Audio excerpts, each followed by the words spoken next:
Olá! Todos os dias, milhões de brasileiros vão ao trabalho, à escola, ao lazer, por exemplo, e voltam para casa. Mas para exercer esse direito de ir e vir, é necessário o acesso a um outro, o direito ao transporte. Mas afinal, como anda a infraestrutura de mobilidade do país? São Paulo desloca diariamente por transporte público 100 Copas do Mundo. Na Dutra, só menos de 10% dos usuários pagam pedágio. Então você tem 10% pagando e subsidiando os outros 90% que usam sem pagar. Você saberia dizer quais fatores influenciam o valor das tarifas de transporte urbano e dos pedágios rodoviários? O que o governo pode fazer para baixar os preços? A Comissão de Infraestrutura debateu com especialistas questões de mobilidade urbana e de infraestrutura rodoviária. O Em Discussão está começando. A crise que nós estamos vivendo hoje é de mobilidade urbana. O que aconteceu? O país cresceu, o país melhorou, o país se desenvolveu e boa parte da população saiu da faixa da miséria, melhorou de vida, está na classe média.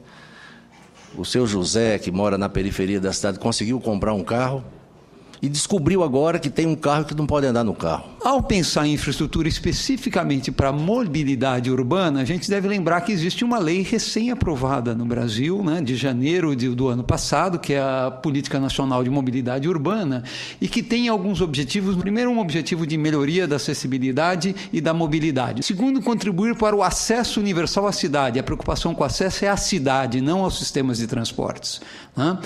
Terceiro, reduzir desigualdades e promover a inclusão. Na verdade, nós temos o receituário para um projeto Brasil.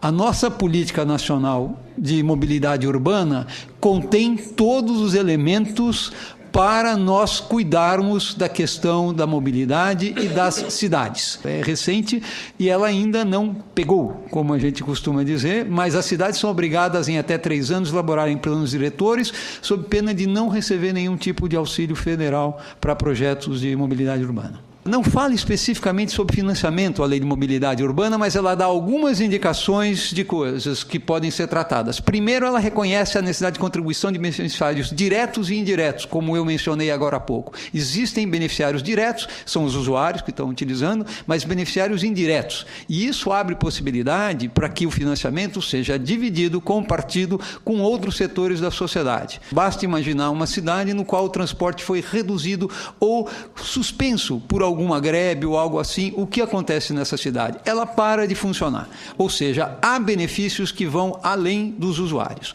E a gente não reconhece isso. A França tem um exemplo clássico de um imposto sobre o faturamento das empresas que é responsável por cerca de 1/3, cobrir 1/3 dos custos do transporte público na França. Um dos exemplos de dos poucos metrôs que é autossustentável no mundo é o de Hong Kong e de algumas outras cidades chinesas, porque as concessionárias receberam o direito de explorar as terras, os terrenos próximos às áreas das estações, que recebem um impacto positivo da acessibilidade adicional trazida pelos metrôs, com isso se valorizam e também abre uma outra possibilidade de aplicação de tributos pela utilização da infraestrutura urbana, visando desestimular o uso de determinados modos. Isso daí está claramente dirigido, em particular, ao automóvel, e esses tributos, muitas vezes, é o que costuma se chamar de pedágio urbano, que não é um bom nome, mas está já no conhecimento geral. Da mesma forma, há custos impostos, em particular ao transporte público, que não são decorrentes simplesmente da atividade do transporte público.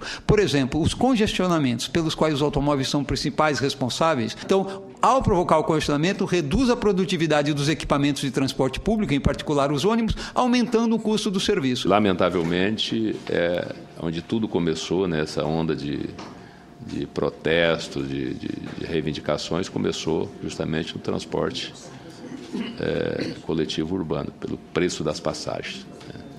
Então, eu pergunto também se haveria alguma forma de melhorar esse sistema de transporte para baixar o custo das passagens.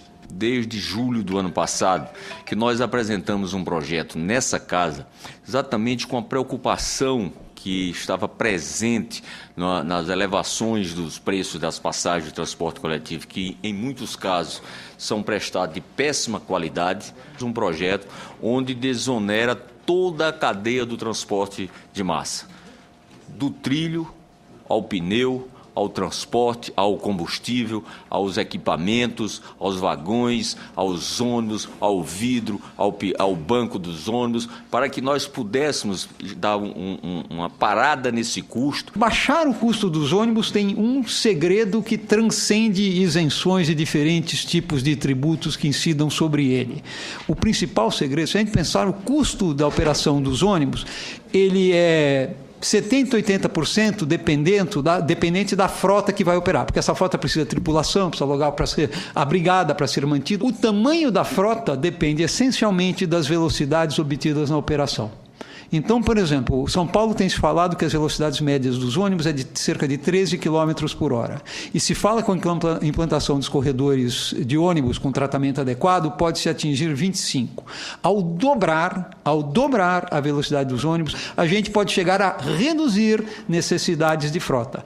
A bala de prata, essa existe no caso dos sistemas de ônibus. E esta é velocidade. E velocidade se dá tirando o ônibus do congestionamento e fazendo ele operar direito. Não esperando desnecessariamente no semáforo, não esperando desnecessariamente numa fila num ponto de parada que não foi bem projetada. Há também a preocupação com equidade no uso do espaço viário. O consumo de espaço por diferentes alternativas de transportes é brutalmente diferente. Essa é uma figura clássica que mostra o espaço ocupado por uma certa quantidade de pessoas em automóveis, o espaço ocupado pela mesma quantidade em um ônibus, o espaço ocupado por essas pessoas de bicicleta. O fato é que o automóvel consome uma proporção de espaço viário que é bastante, significativamente maior do que outras alternativas, em particular de transporte público. Veja no próximo bloco o que os outros países têm feito para desestimular o uso do automóvel. Em Londres, o prefeito se elegeu com a proposta de implantar um pedágio urbano, cobrança numa área central da cidade.